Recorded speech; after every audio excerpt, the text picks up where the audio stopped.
Alléluia. Voici le moment tant attendu est arrivé, ce fameux rendez-vous avec les 15 minutes de grâce et de vérité avec le pasteur Mickey Hardy. Aujourd'hui, je vous ai réservé un très beau cantique que vous connaissez tous et que je vous invite à chanter avec moi, car ta bonté vaut mieux que la vie. Car ta bonté vaut mieux que la vie, car ta bonté vaut mieux que la vie. Mes lèvres célèbrent tes louanges, j'élèverai mes mains en ton nom. Mes lèvres célèbrent tes louanges, j'élèverai mes mains en ton nom. Laï, laï, laï, laï, laï, laï, laï, tous ensemble. Laï, laï, laï, laï, laï, laï, laï. Laï, laï, laï, laï, laï, laï, laï. Laï, laï, laï, laï, laï, laï, laï. Laï, laï, laï, laï, laï, laï, laï. Laï, laï, laï, laï, laï, laï, laï. Laï, laï, laï, laï, laï, laï, laï. Laï, laï, laï, laï, laï, laï, laï. N'est-ce pas un très beau cantique que nous devons absolument reprendre dans nos assemblées et qui glorifie Jésus? C'est au tour maintenant du pasteur Mickey Hardy. Dans cette fameuse série des déclarations des apôtres, il va partager aujourd'hui à partir de Éphésiens 4, versets 26 et 27, où Paul nous encourage et nous dit que le soleil ne se couche pas sur votre colère. Mes frères et sœurs, qui d'entre nous ne se met pas en colère? Donc c'est un verset qui s'applique à chacun de nous. Qui d'entre nous vraiment ne se met pas en colère? Et est-ce qu'il y a des choses que nous devons faire quand on se met en colère? Et surtout, est-ce qu'on doit absolument attendre que le soleil se couche? Donc sans plus tarder, écoutons le pasteur Mickey Hardy et je vous retrouve tout de suite après. Bonjour à tous les frères et sœurs qui sont avec nous régulièrement, fidèles. Et je crois qu'après ce chant d'Audrey, aujourd'hui, nous sommes prêts à entendre la parole de Dieu et avec un cœur ouvert, prêts à nous soumettre à la parole de Dieu, à tout ce que le Seigneur nous demande. Je vous rappelle notre épisode 12 et nous parlons bien sûr sur les déclarations des apôtres dans ce thème qui, je crois, nous encourage tous les jours. Et je vous rappelle que nous parlons dans cette émission de 15 minutes de grâce et de vérité, les choses qui nous encouragent, qui nous exhortent et qui nous emmènent à regarder à nous-mêmes, nous inspecter, non pas pour se condamner, mais afin que nous puissions nous redresser et que le Seigneur puisse nous guider, nous conduire. Donc c'est une grâce de pouvoir tous les jours être avec vous pour parler de la parole de Dieu. Et comme nous tous, nous traversons des moments difficiles, comme nous tous, nous traversons des épreuves et que la vie n'est pas toujours facile, c'est bien de pouvoir entendre la parole de Dieu et permettre au Seigneur de nous relever, de nous encourager et bien sûr aussi de nous ramener dans la voie de l'esprit et ne pas laisser notre chair prendre le dessus, ce qui est très important pour nous. Donc, déclaration des apôtres, nous allons lire à partir de l'épître de Paul aux Éphésiens. Épître de Paul aux Éphésiens, nous lisons dans le chapitre 4. Nous lisons deux versets, verset 26 et verset 27.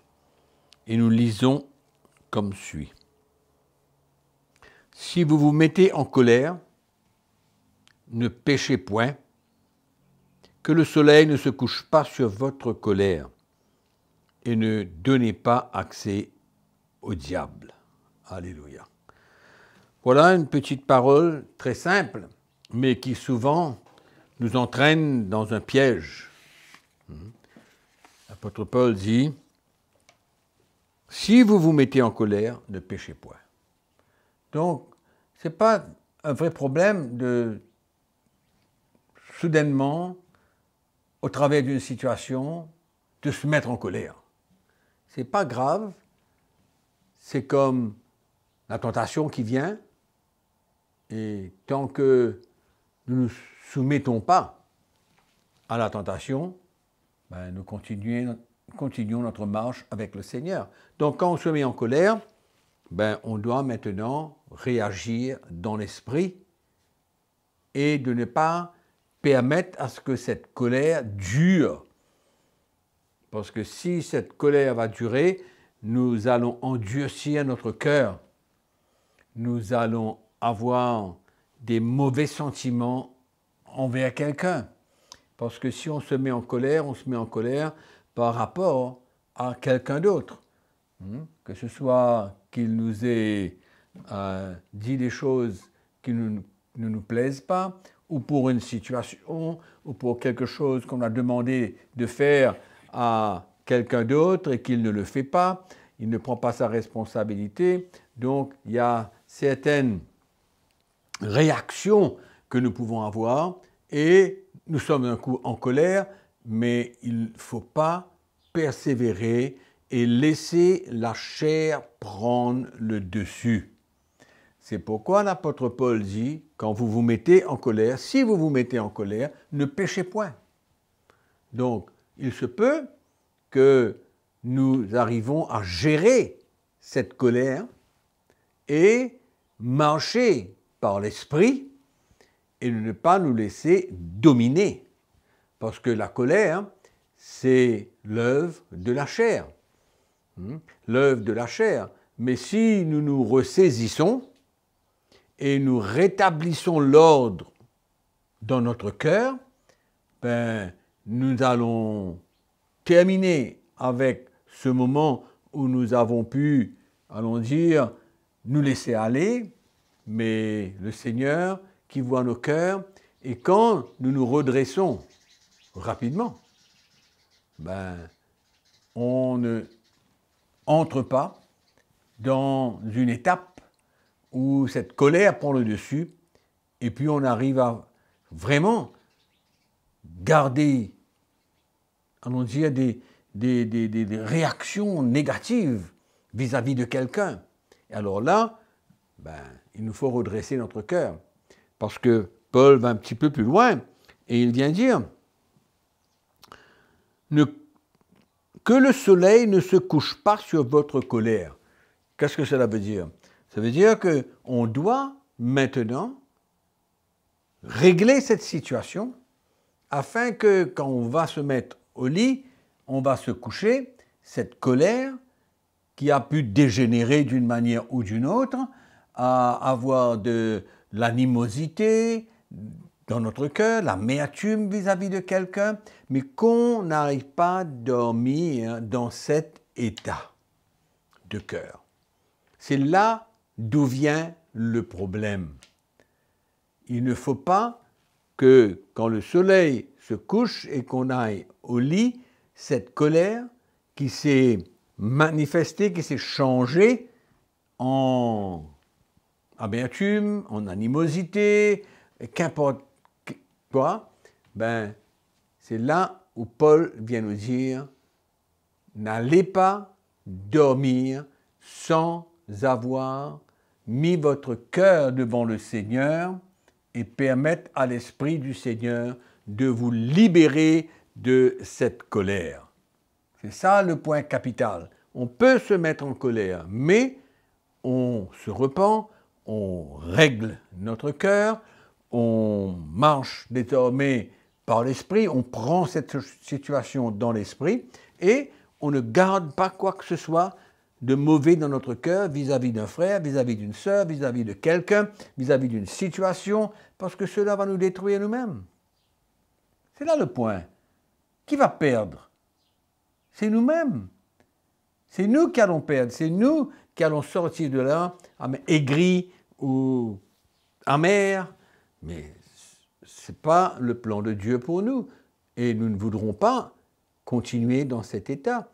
C'est pourquoi il faut dresser, régler toute situation et aller dormir avec un cœur pur. Et que cette situation-là, nous ne la transportons pas avec nous, mais qu'on laisse cette situation derrière nous en pardonnant, en relâchant et en mettant notre cœur clair. Alors c'est ça que est important, que l'apôtre Paul veut vraiment nous encourager. Et il termine dans le prochain verset et il dit « Et ne donnez pas accès au diable ». Voyez le danger d'aller se coucher avec toutes ces choses dans l'intérieur de nous parce que nous avons fait face à une situation et que nous nous sommes laissés aller dans la colère et que nous n'avons pas réglé cette situation et que notre cœur s'est gâté. Et à ce moment-là, quand notre cœur se gâte, nous avons un problème.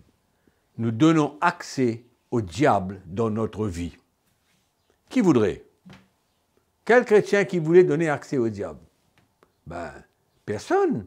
Mais le fait demeure que l'apôtre Paul nous dit que si nous ne réagissons pas dans l'esprit et que nous ne relâchons pas cette situation et que nous ne demeurons pas dans la colère, amen, là le danger. Le diable aura un accès, mais nous voulons fermer toutes les portes et que nous gardons un cœur pur. On peut se mettre en colère, mais on entre en nous-mêmes, on réagit positivement, c'est-à-dire dans l'esprit, et on relâche cette situation et on ne transporte pas aucune animosité, aucune amertume, on n'est pas aigri, aucun jugement, et on garde notre cœur pur. C'est ça qui va nous protéger contre les attaques de l'ennemi en même temps. Garde ton cœur plus que toute autre chose, que c'est là où découlent les sources de la vie. Donc fermez toute porte à l'ennemi. Fermons toute porte à l'ennemi et ne laissons pas la colère se dégénérer et nous transportons les effets de cette colère dans notre cœur. Voilà un encouragement pour nous parce qu'il se peut qu'on traverse des situations où on se met en colère un coup. C'est pas grave, c'est pas un problème. Mais si on ne règle pas cette situation et qu'on ne relâche pas cette situation, c'est là où nous allons garder notre cœur dans un mauvais état et c'est là où le péché vient. C'est pourquoi Paul dit que si vous vous mettez en colère, ne péchez point. Ne péchez point. Il ne faut pas aller jusqu'au point où on va pécher. Mais quand on rectifie, on restaure tout de suite. Amen. C'est là où on a besoin de prendre notre croix, nous humilier et pardonner et relâcher. C'est cette mort à nous-mêmes. Et à ce moment-là, on va aller dormir, notre cœur sera clair, on a fermé toutes les portes à l'ennemi, nous n'avons pas péché et on ne donne pas accès au diable. Voilà la victoire. Le chemin de la victoire, c'est de ne pas préserver, garder cette colère dans notre cœur pour que ça forme de l'animosité ou de l'amertume ou être aigri d'une manière ou d'une autre. Amen. Que le Seigneur vous encourage et vous bénisse. Peut-être que vous vous retrouvez dans une situation où la colère a pris le dessus et que vous n'êtes pas ressaisi, mais c'est le moment pour vous de vous ressaisir et de mettre cette situation devant le Seigneur et d'être libre. Amen. Que la grâce de Dieu soit avec vous et n'oubliez pas que nous vous aimons. Amen. Je suis certaine que chacun de nous avons eu pour notre compte aujourd'hui, puisque on se met tous en colère, et bien souvent, trop souvent, et c'est tellement difficile, enfin, c'est pas facile, de se redresser le cœur et de ne pas laisser notre cœur s'endurcir. Et cependant, c'est dangereux, comme nous avons pu entendre, parce que nous ne voulons pas que notre cœur s'endurcisse, et nous voulons surtout redresser les situations rapidement. Mais c'est pas toujours facile, encore une fois. une autre occasion de prendre notre croix. Merci d'avoir été avec nous. N'oubliez pas de souscrire à cette chaîne, à cette page YouTube, de liker. Si vous aimez Jésus, je suis sûre que vous voulez répandre son évangile. Donc, likez et partagez. C'est la moindre des choses que nous puissions faire pour répandre l'évangile. Écrivez-nous, partagez vos expériences, envoyez-nous vos questions. Vous avez toutes les informations sur votre écran. Et je vous dis à la prochaine session au rendez-vous avec le pasteur Mickey Hardy. Soyez là sans faute. Continuez à servir Jésus et à l'aimer de tout votre cœur. Alléluia!